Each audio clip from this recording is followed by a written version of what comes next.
Hello my dear student, welcome back to my YouTube channel Subhash study centre. मेरे जितने भी प्यारे बच्चे कक्षा 10 में हैं और 2025 बोर्ड परीक्षा में 70 में 70 का स्कोर करना चाहते हैं, मैं आपको बताऊंगा इस वीडियो में कि आप बोर्ड परीक्षा में गद्यांश कैसे हल करोगे। गद्यांश हल करने की कोई ट्रिक होती है क्या? तो मेरे प्यारे बच्चों, सारी चीज़ें मैं आपको इसी वीडियो में बताने वाला हूं। तो जितने भी मेरे प्यारे बच्चे कक्षा 10 में हैं और 2025 की बोर्ड परीक्षा में 70 में 70 का स्कोर करना चाहते हैं हिंदी विषय में, मैं लेकर के आ चुका हूं यहाँ पर मित्रता पाठ का गद्यांश। पहला ही गद्यांश है और इस पाठ के लेखक हैं आचार्य रामचंद्र शुक्ल जी।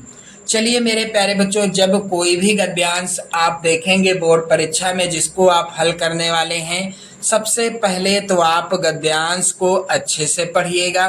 जैसा कि यहाँ पर आप देख सकते हैं, उदाहरण के लिए हम लोग कच्ची मिट्टी की मूर्ति के समान रहते हैं, जिसे जो जिस रूप का चाहे उस रूप का करे, चाहे राक्षस बनावे चाहे देवता।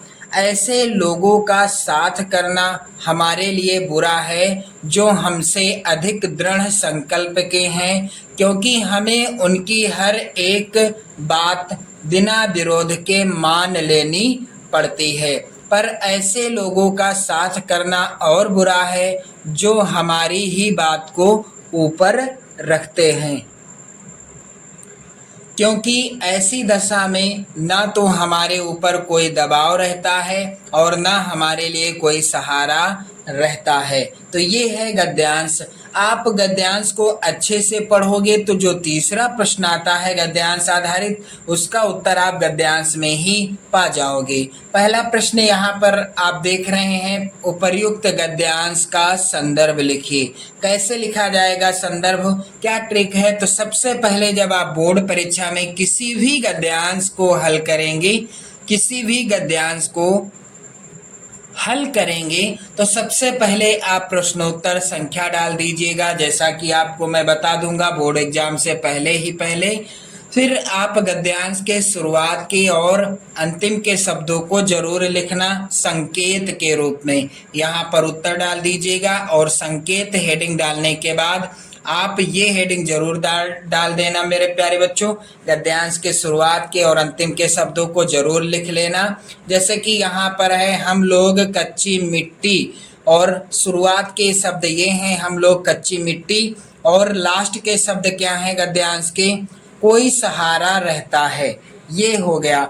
अब इसके बाद आप हेडिंग डालिए संदर्भ। संदर्भ बिल्कुल आसान है, लिखने का तरीका आपको बदलना नहीं है, सेम ऐसा ही लिखा जाएगा। मित्रता पाठ का कोई भी गद्यांश आता है तो प्रस्तुत गद्यांश हमारी पाठ्य पुस्तक हिंदी आप काले पेन से लिखेंगे के गद्य खंड में संकलित एवं आचार्य रामचंद्र शुक्ल जी के द्वारा लिखित मित्रता नामक पाठ से लिया गया है।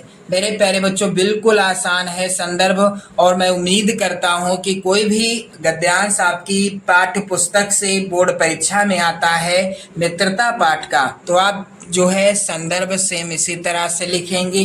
बस जो लाल पेन से यहाँ पर है यानी लाल प्रिंट है, इसे आप काले पेन से ही लिखिएगा। मेरे प्यारे बच्चों, यहाँ पर आप सभी लोग ध्यान दीजिएगा। दूसरा प्रश्न है, रेखांकित अंश की व्याख्या कीजिए। अब यहाँ पर रेखांकित अंश है क्या?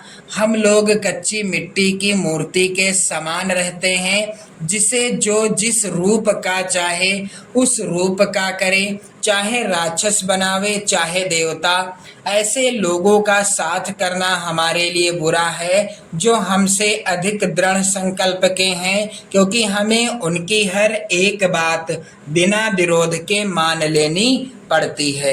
ये रेखांकित अंश है। अब इसकी व्याख्या क्या होगी? तो पहले तो आप हेडिंग डालेंगे रेखांकित अंश की व्याख्या, काले पेन से आप इस तरह से हेडिंग डालेंगे। इसके बाद मेरे प्यारे बच्चों व्याख्या क्या हो जाएगी? थोड़ा आपको विस्तार से लिखना होता है, व्याख्या में आप घबराइएगा नहीं।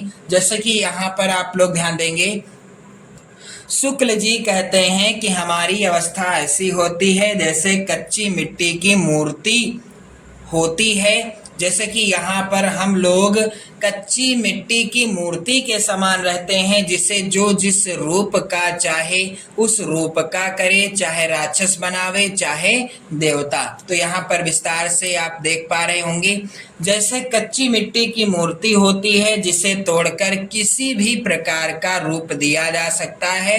कोई दुष्ट व्यक्ति अपना बुरा और अपवित्र प्रभाव डालकर हमें राक्षसों की तरह नीच और दुष्ट बना सकता है, और इसके विपरीत यदि हमें अच्छी संगत मिल जाए तो देवताओं की भांति हमारे जीवन में भी अच्छे गुण आ सकते हैं। यहाँ पर आप लोग ध्यान देंगे, आगे रामचंद्र शुक्ल जी लिखते हैं कि ऐसे लोगों का साथ करना हमारे लिए बुरा है जो हमसे अधिक दृढ़ संकल्प के हैं, क्योंकि हमें उनकी हर एक बात बिना विरोध के मान लेनी पड़ती है। आचार्य रामचंद्र शुक्ल जी कहते हैं कि उनका मत है कि यदि हम बिना सोचे विचारे उन लोगों की संगत में आ जाते हैं जिनकी इच्छा शक्ति हमसे अधिक प्रबल है, यानी वो हमसे अधिक दृढ़ संकल्प के हैं और जिनके संकल्प दृढ़ हैं, तो हम अपना विकास किसी भी प्रकार नहीं कर सकते। अब मेरे प्यारे बच्चों, यहाँ पर तीसरा प्रश्न है गद्यांश का, हमें किन लोगों का साथ नहीं करना चाहिए। तो यहाँ पर आप लोग ध्यान दीजिएगा, गद्यांश में ही आपको मिल जाएगा। जब आप गद्यांश अच्छे से पढ़ेंगे तो इस तरह का जो प्रश्न है इसका उत्तर आपको तुरंत मिल जाएगा। ऐसे लोगों का साथ करना हमारे लिए बुरा है। यहाँ पर आप देख पा रहे हैं गद्यांश में लिखा है, ऐसे लोगों का साथ करना हमारे लिए बुरा है जो हमसे अधिक दृढ़ संकल्प के हैं, क्योंकि हमें उनकी हर एक बात बिना विरोध के मान लेनी पड़ती है। अब मेरे प्यारे बच्चों, इसको आप ऐसे लिखिएगा कि हमें उन लोगों का साथ करना चाहिए जो हमारे ही समान इच्छा शक्ति वाले हों, हमारी बातों को चुपचाप स्वीकार ना करें बल्कि उसे तर्क और विवेक की कसौटी पर कसकर ही स्वीकार करें अथवा अस्वीकार करें। हमें ऐसे लोगों का साथ करना है, बाकी ऐसे लोगों का साथ नहीं करना जो हमसे अधिक दृढ़ संकल्प के हैं। जो हमने कह दिया सो वही हो गया, या जो उन्होंने कह दिया वही हमने मान लिया, चाहे वो गलत हो या सही। तो मेरे प्यारे बच्चों, उम्मीद करता हूँ आपको अच्छे से समझ में आ गया होगा गद्यांश आधारित प्रश्नों को हल करने का तरीका। सबसे पहले आप गद्यांश के शुरुआत के और अंतिम के शब्दों को जरूर लिखिएगा संकेत हेडिंग डालने के बाद, फिर आप संदर्भ लिखेंगे, फिर रेखांकित अंश की व्याख्या, और फिर जो अगला प्रश्न होगा उसका उत्तर भी आपको लिखना है। तो मेरे प्यारे बच्चों, आपके लिए 2025 बोर्ड परीक्षा के लिए हिंदी विषय का मॉडल पेपर मैंने प्रोवाइड करा दिया है। आप लोग जाकर चैनल पर देख लीजिएगा। वीडियो को लाइक कर दें, शेयर कर दें। जय हिंद।